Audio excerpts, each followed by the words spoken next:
en caso de ser electo presidente de la República, ¿agenda propia o hay parte de esos apuntes que se pueden continuar del anterior régimen? Mire, yo sí quisiera dejar en claro que aquí no hubo década perdida para nadie. Fue una victoria de todo el pueblo ecuatoriano, las empresas ganaron más, la sociedad se enriqueció, fortaleció sus instituciones, tuvimos una economía que más que se duplicó en el tamaño, tuvimos prosperidad, reducción de la pobreza, oportunidades educativas de futuro, de inversión para todos, empleo, además con los niveles más bajos de la historia, el desempleo, así que yo creo que no podríamos decir que hubo década perdida para nadie, hubo década ganada para la mayoría de la población y para unas pocas élites una ganancia, pero quizás un poquito menos que el resto de la población que se favoreció. Dejamos un país de clase media. Ahora hemos visto cómo ese país de clase media se ha ido destruyendo, se ha ido destrozando por aplicar un plan de gobierno del candidato perdedor y eso ha generado una pérdida de la sociedad, una destrucción de la cohesión social y nosotros lo que ofrecemos es recuperar esa senda hacia el desarrollo, hacia el buen vivir que tuvimos y dejamos planificado, pero que este gobierno no cumplió. Por eso en febrero, la lista 1, vamos a recuperar el futuro. Perfecto, economista. Ahora, la situación estos 4 años ha sido seriamente crítica y que lo vino a agudizar el tema de la pandemia. Ahora, cuando el actual presidente llegó, meses después, sorprendió a todos porque había sido parte de ese régimen anterior, conocía la situación del país nacional e internacionalmente, pero cuando se posesiona, días después dice que se encontró con la mesa vacía. Ahora, usted sabe la problemática actual del país. Cuando usted, en caso de ganar la presidencia de la República, cuando se posesione, usted sabe la realidad actual, sabe cómo resolver los problemas, no dirá la mesa no es que estaba vacía, sino que simplemente no hay ni mesa. ¿Qué podríamos decir aquello?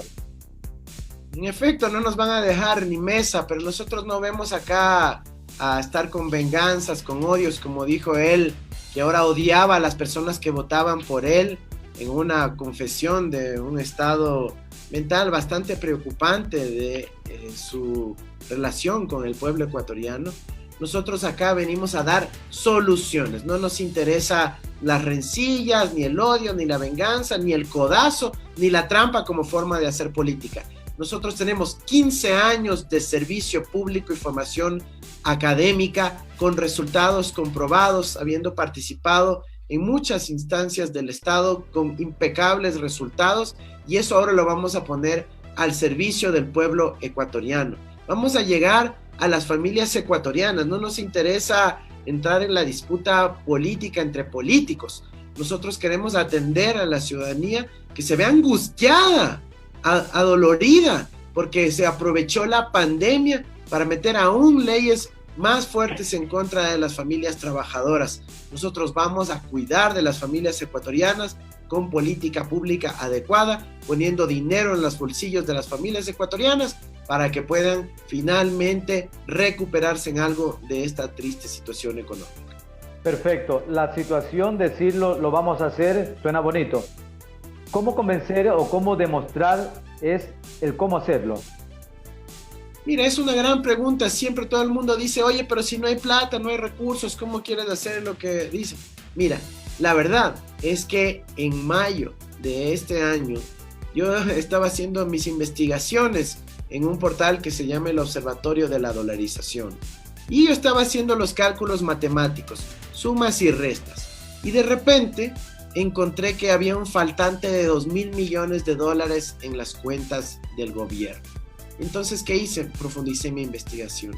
Y me di cuenta, y luego lo anunciamos al mundo a través de medios internacionales, porque en el Ecuador nadie nos publicó la noticia, que el gobierno, cuando nos decía que no había plata, que no había ahorro, que no había reservas, que no había liquidez, que se lo habían llevado todo, cuando nos mentía en cadena nacional que no tenían plata y que no podían atender a la gente mientras se moría, cuando la ministra de Salud renunció diciendo que el ministro de Economía no le daba ni un centavo para atender la emergencia, descubrimos que estaban prepagando anticipadamente 2.000 millones de dólares, sacando ese dinero del país. Sí habían recursos, lo que no habían las prioridades correctas, que son atender primero a nuestro pueblo. Por eso nosotros sí tenemos esas prioridades y claro que hay recursos en el país. Lo que se tiene que reorientar es que no estén al servicio de unos pocos banqueros o millonarios que sacan ese dinero, sino al servicio de las familias ecuatorianas. Ese es el principal cambio que tenemos que ver en el Ecuador y que solo la lista 1 con la esperanza que representa nuestro binomio es la que lo puede lograr. Bien, perfecto. Hablemos un poco de Manabí.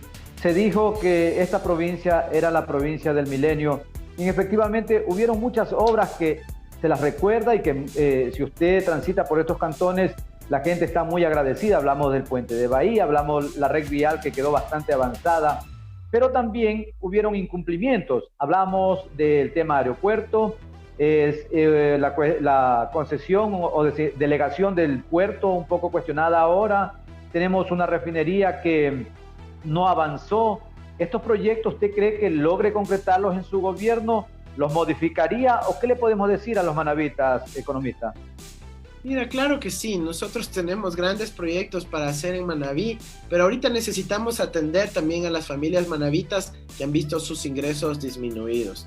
Manabí también es una potencia pesquera, vamos a seguir impulsando la pesca artesanal, la pesca de alta mar, ¿no es cierto?, para que podamos tener nuevas embarcaciones con seguridad, para que los pescadores se sientan más tranquilos, desarrollar la cadena de frío para que puedan preservar mejor su pescado y puedan tener mejores condiciones de negociación. Vamos a desarrollar y profundizar los puertos pesqueros que han sido tan importantes para generar inclusión económica y mejores ingresos para las familias vinculadas a la pesca.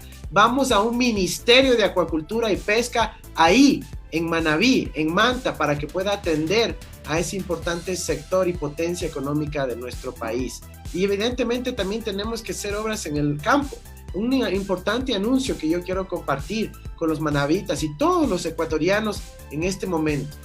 Vamos en el primer día de nuestro gobierno a declarar el riego en emergencia nacional, para poder asignar recursos, para poder desenmarañar todo el problema del cruce de competencias con los gobiernos locales, con los ministerios, y de esa manera poder contribuir a la mejora de la productividad, ¿no es cierto? Con agüita, ¿no es cierto?, se pueden hacer más cosechas al año y de esa manera pueden tener más ingresos las familias productoras de nuestro campo. En cuanto a los proyectos que están inconclusos, economista, lo que les mencioné.